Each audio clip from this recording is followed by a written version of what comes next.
بسم اللہ الرحمن الرحیم۔ السلام علیکم سیکنڈ ایئر۔ کل ہم پڑھ رہے تھے برصغیر میں مسلمانوں کے نظام تعلیم کا جائزہ یا ان کے نظام تعلیم کے نمایاں پہلو۔ اس میں ہم نے مقاصد تعلیم ان کے پڑھے ہیں، اس کے بعد نصاب پڑھا۔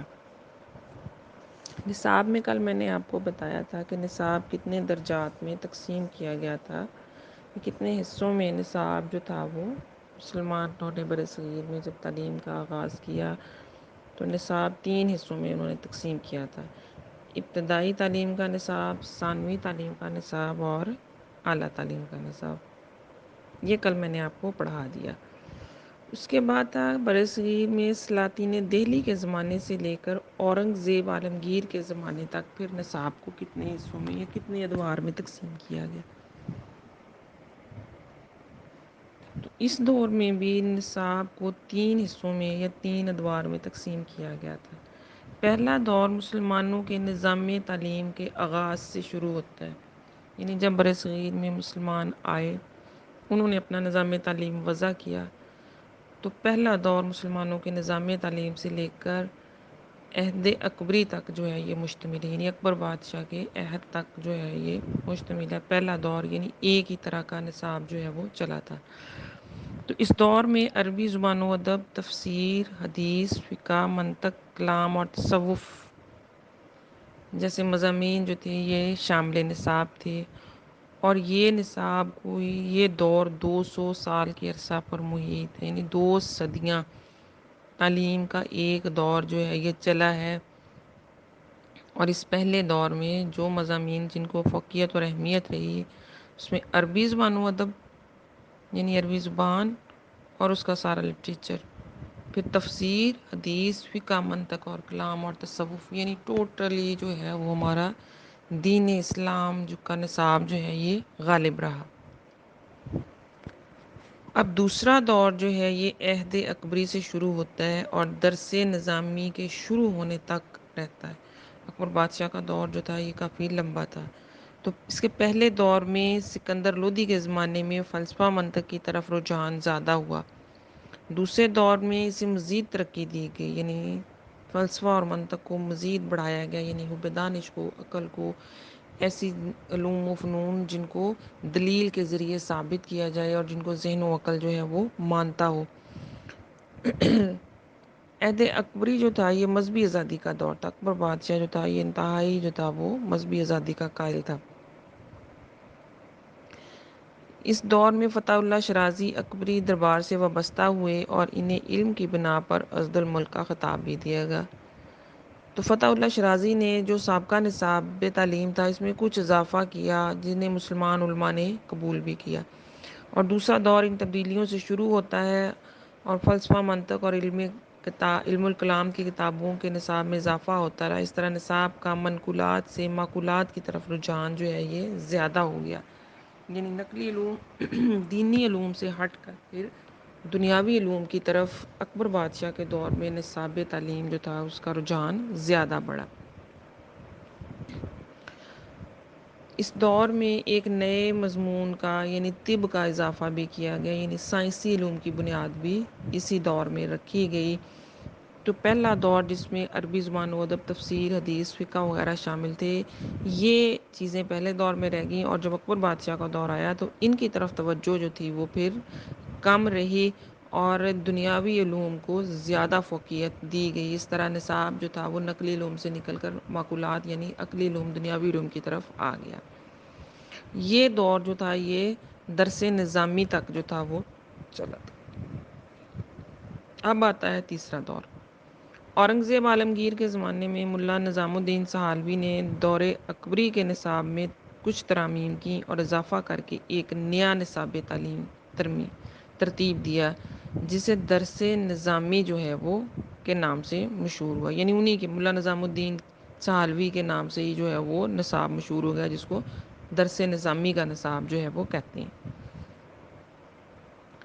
اس دور میں منقولات کی بجائے معقولات کی طرف مزید جھکاؤ جو ہے وہ کیا گیا، اور ملا نظام الدین نے نصاب میں مزید کتابوں کا اضافہ کیا، یعنی عقلی علوم دنیاوی علوم کی طرف جھکاؤ اور زیادہ جو ہے وہ بڑھ گیا، اور نصاب میں کتابوں کا اضافہ بھی اسی اصول کی بنیاد پر پھر کیا گیا جو فتح اللہ شرازی نے قائم کیا تھا، یعنی جو اکبری دور میں کہہ لیں کہ وزیر تعلیم کہہ لیں یا جو بھی اس کو نام دے لیں، ہم فتح اللہ شرازی نے قائم کیا تھا، اسی کو کچھ ترامیم اس میں کی گئی اور اسی میں مزید اضافہ کیا گیا، یعنی معقولات کی کتابوں میں عقلی علم کی کتابوں میں زیادہ اضافہ ہوا، جس کا نتیجہ یہ نکلا کہ نقلی علوم جو ہے تھا وہ بے توجہی کا شکار ہو گئے، ہمارے جتنے بھی دینی علوم تھے ان کی طرف توجہ کم ہو گئی، اور ان اسلامی مدارس میں وہ مقام حاصل نہ رہا جو دین اسلام کا حسن تھا، یا دین اسلام جو جن مضامین کو جو ہے وہ فوقیت دیتا ہے۔ تو اسلامی مدارس میں بھی جو ہے وہ پھر ہمارے اسلامی علوم کا رجحان جو تھا وہ کم ہو گیا، تو اسلامی مدارس میں اس کو وہ مقام حاصل نہ رہا جس کا وہ مستحق تھا۔ مولا نظام الدین نے نصابی کتب کے چناؤ کے لیے یہ اصول بنایا کہ ہر علم و فن کی مشکل سے مشکل کتاب طلبہ کے مطالعے میں آ جائے، یعنی وہ چاہتے تھے کہ دنیاوی علوم پر طالب علم کا غلبہ زیادہ سے زیادہ ہو جائے، اور ہر علم کی جو مشکل ترین کتاب تھی وہ بھی طالب علم جو ہے وہ پڑھ کے دیکھ لے۔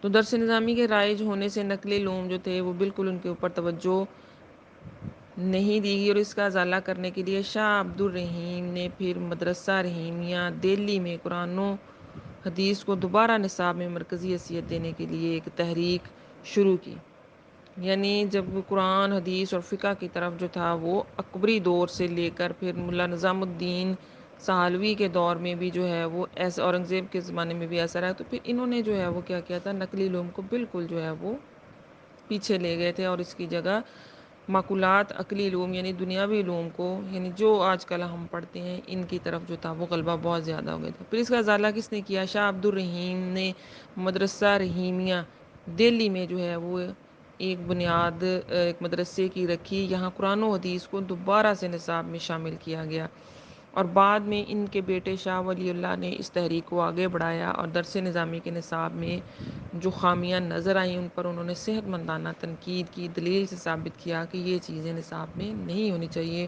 اور قرآن و حدیث کے علم کو ترقی دی۔ حضرت شاہ ولی اللہ کی اس تحریک کے مثبت نتائج برآمد ہوئے، اور قرآن و حدیث کی جو حقانیت واضح ہوئی پھر پورے برصغیر کے اوپر، اور پہلی دفعہ جو ہے وہ اردو میں قرآن کریم کا جو ہے وہ ترجمہ اور تفسیر لکھی گئی۔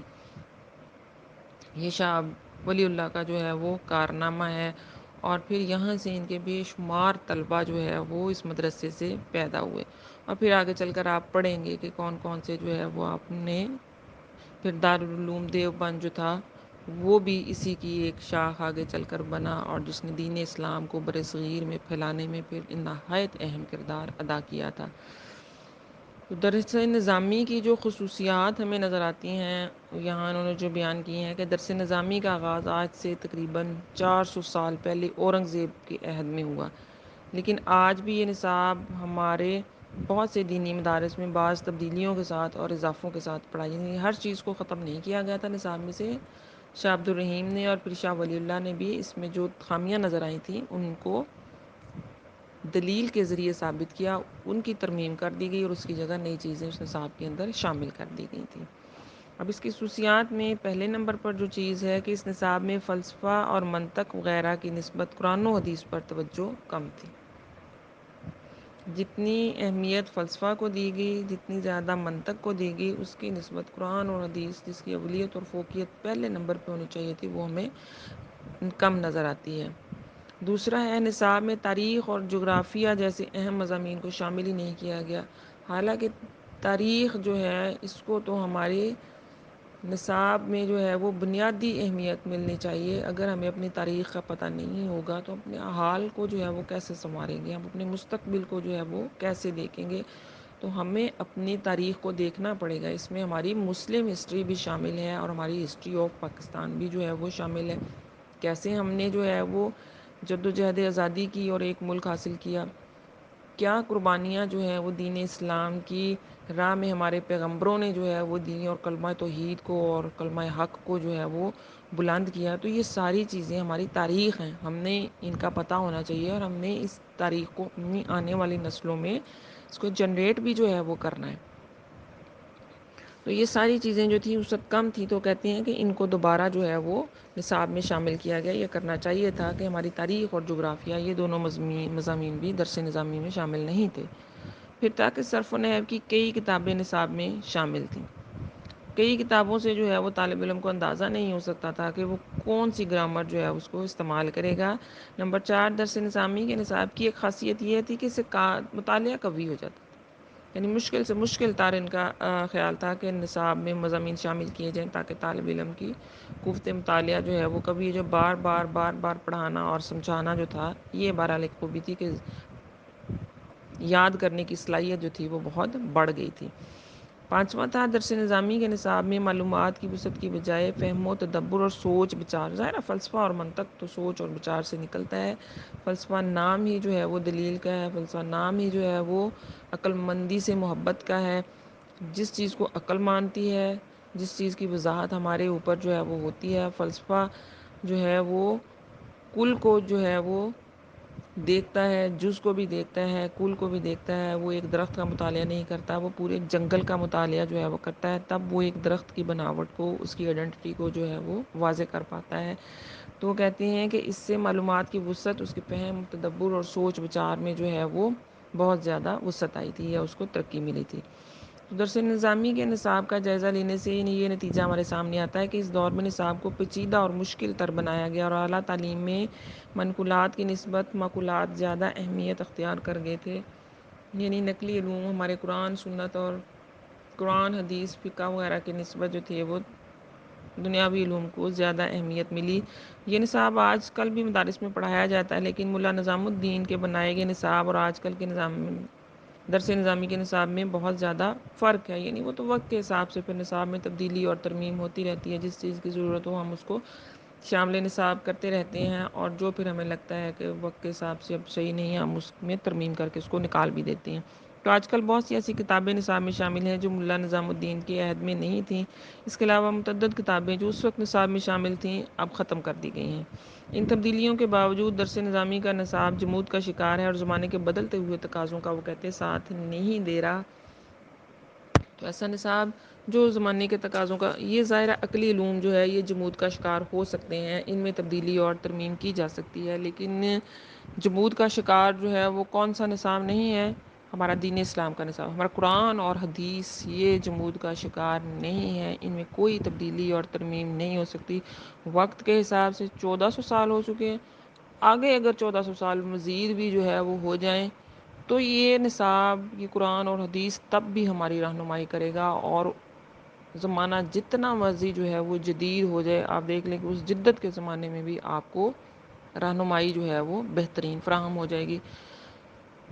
جو 1400 سالوں سے ہماری رہنمائی کر رہا ہے, اس نے قیامت تک ہماری جو ہے وہ رہنمائی کرنی ہے. قیامت تک جتنی بھی تبدیلیاں جو ہے وہ دنیا میں ہوتی چلی جائیں, جتنے بھی نصاب بنتے چلے جائیں, ہم جتنے مرضی ترقی یافتہ ہوتے جائیں, ہمیں بہترین ہدایت جو ہے وہ کہاں سے ملے گی؟ وہ ہمیشہ قرآن اور حدیث سے ملے گی. لہٰذا یہ جو ہے یہ جمود کا شکار نہیں ہے, نہ اس میں تبدیلی ہے, نہ اس میں ترمیم ہے, لیکن اس میں ایک تسلسل جو ہے وہ برقرار ہے. اور وہ کیا ہے؟ آپ کا جو ہے وہ رہنمائی جو ہے, اس کا سلسلہ مسلسل اس کے اندر موجود ہے, اور یہ اللہ تعالیٰ نے اس کی حفاظت کا ذمہ خود لیا ہوا ہے. لہٰذا وہ اس کی حفاظت جو ہے وہ کرے گا. قرآن اس کو جو ہے وہ قیامت تک اس کی حفاظت کرے گا, اور قیامت تک یہ علم جو ہے وہ انسانوں کی رہنمائی کرتا رہے گا, اور ہمارے لیے روشنی جو ہے وہ فراہم کرتا رہے گا. روشنی کیا ہے؟ ہدایت کا رستہ, وہ رستہ جو صراط مستقیم کا ہو, جو فلاح کا ہو, اور جو ہمیں خدا تک پہنچنے کا رستہ جو ہے وہ بتاتا چلا جائے گا. ٹھیک ہے, یہ آج کا آپ کا لیکچر تھا, اس کو آپ اچھی طرح سے یاد کر لیجئے گا. کل انشاءاللہ ہم نیا ٹاپک پڑھیں گے. یہ ہمارا جو ہے وہ ختم ہو گیا ہے. اللہ حافظ.